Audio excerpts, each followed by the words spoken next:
खबर जो निष्पक्ष है, खबर जो निडर है, खबर जो उठाती है आपकी आवाज, खबर 7C, खबर जो सच है। नमस्कार, मैं विशाल पटेल। खबर 7C न्यूज चैनल में एक बार फिर से आपका स्वागत है। आइए ले चलते हैं उत्तर प्रदेश की कुछ खास खबरों की ओर और दिखाते हैं रामपुर जिले से शहबाज खान की यह खास रिपोर्ट। जिला रामपुर के अंदर उपचुनाव को लेकर सभी पार्टियां तैयारियों में लग चुकी हैं। जैसे उपचुनाव का दिन करीब आते जा रहे हैं, वैसे वैसे रामपुर के अंदर जनसभाएं, नुक्कड़ सभाएं, गली गली जाकर लोगों से मुलाकात हो रही है। सभी पार्टियां, जहां भारतीय जनता पार्टी से आकाश सक्सेना रामपुर से पूर्व प्रत्याशी हैं 37 विधानसभा, इस बीच और भी पार्टियां काफ़ी सारी तैयारियों में लगी हैं। कल भारतीय जनता पार्टी का जलसा किया गया। मोहल्ला सूतरखाना रामपुर जहां मौजूद रहे भारतीय जनता पार्टी का अल्पसंख्यक मंत्री दानिश आजाद अंसारी, जिन्होंने जनसभा का आयोजन किया, वहां पहुंचकर लोगों से बातचीत की। आप सभी को, आपके इस साथी, आपके इस भाई दानिश आजाद अंसारी का सादर नमस्कार और अस्सलाम वालेकुम। दोस्तों, जैसा कि हम सभी जानते हैं कि आज हमारे रामपुर में एक बदलाव की हवा चल रही है। आगे बना लो, हमारा तो काम ही यही है यार। और इस बदलाव की हवा में ये हम रामपुर वालों की ये जिम्मेदारी है। ये हम रामपुर वाले, ये बहुत बड़े दिल वाले हैं।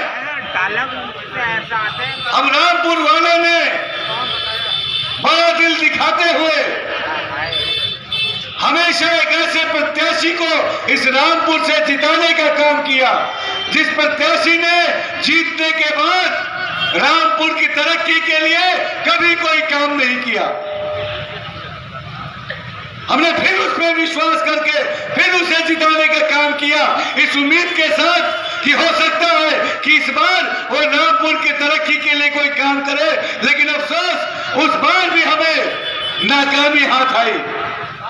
चुनाव दर चुनाव, साल दर साल हम रामपुर वाले पूरी ईमानदारी और पूरी शिद्दत के साथ उस शख्स के साथ खड़े रहे, इस उम्मीद में कि हमारे कौम का वो शख्स हमारे कौम की तस्वीर और तकदीर बदलने का काम करेगा। लेकिन बड़े अफसोस की बात है, ये बड़े दुख की बात है, ये बड़े शर्म की बात। क्या किया इन नौजवानों के हाथों को मजबूत करने के लिए? क्या किया रामपुर के इंडस्ट्री को बढ़ावा देने के लिए? क्या किया रामपुर को विकास की यात्रा में आगे बढ़ाने के लिए? तो उनके पास कोई जवाब नहीं होगा। दोस्तों, मारो कितने हम वोटें देंगे। आज आप देखिए, ये चुनाव का वक्त है, फिर हमें गुमराह करने की कोशिश कर रहा है। लेकिन अब ये वक्त है कि हमको और आपको अपने बारे में सोचना है, अपने रामपुर के बारे में सोचना है, अपने बच्चों की तरक्की के बारे में सोचना है, इन नौजवानों को आगे बढ़ाने के बारे में सोचना है। और अगर आप ईमानदारी से देखेंगे तो उत्तर प्रदेश में योगी आदित्यनाथ जी की सरकार पूरी ईमानदारी से हमारे और आपके भविष्य के बेहतरी के लिए काम कर रही है। दोस्तों, जिंदाबाद। भी हम रामपुर वालों को अपना नहीं समझा।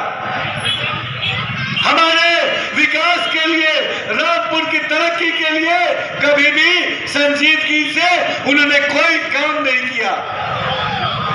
हमेशा हमारा वोट लेके वो सत्ता में तो आए, उनको कुर्सी तो मिली, लेकिन जब वो चुनाव जीतते थे तो हम रामपुर वालों से मुंह फेर लिया करते थे। लेकिन अब बस बहुत हो गया। अब रामपुर रामपुर की जनता ने इस लोकसभा के उपचुनाव में ये संदेश दे दिया कि आज के रामपुर के हम जो वासी हैं, हम जो नागरिक हैं, हम जो बाशिंदे हैं, इनको तरक्की पसंद है।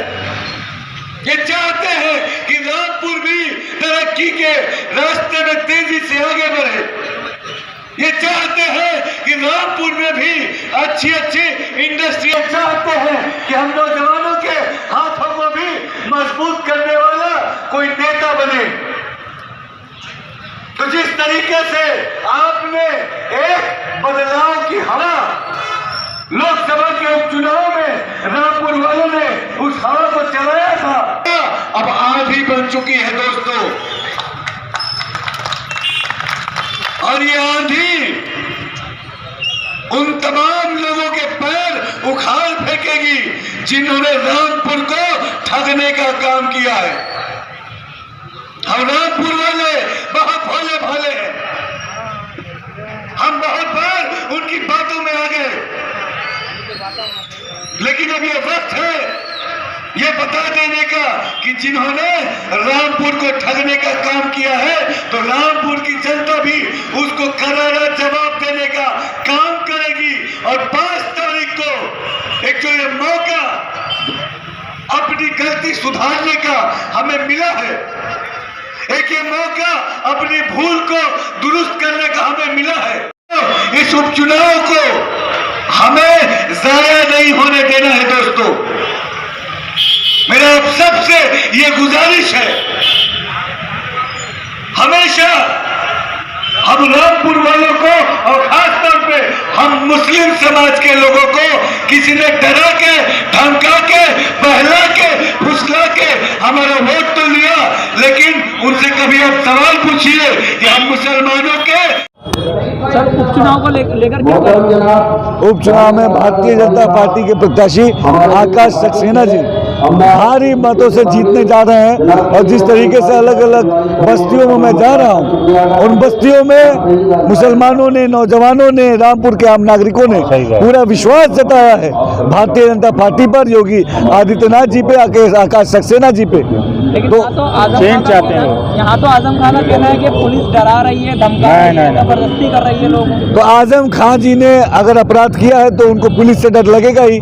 ये आप आसपास देख लीजिए, सब कोई निर्भीक होके इन चौराहों पे खड़े होके और आपस में सुकून के साथ रह रहे हैं। तो जो अपराधी है उसे डर लगेगा, और जो आम नागरिक है जो कानून का पालन करता है वो पूरा सीना चौड़ा करके घूमेगा। सर रामपुर एक आजम खान का गढ़ माना जाता है, क्या इस बार बीजेपी अपना कमल खिला पाएगी? वो गढ़ लोकसभा के उपचुनाव में ही घर ढह चुका है। उस उपचुनाव का जो नतीजा रहा वही नतीजा इस विधानसभा चुनाव का भी रहेगा। किस तरीके का चुनाव भारतीय जनता पार्टी के पक्ष में रहेगा। ऐतिहासिक जीत हासिल करेगा भाजपा का प्रत्याशी, भाजपा का निश्चित तौर पे।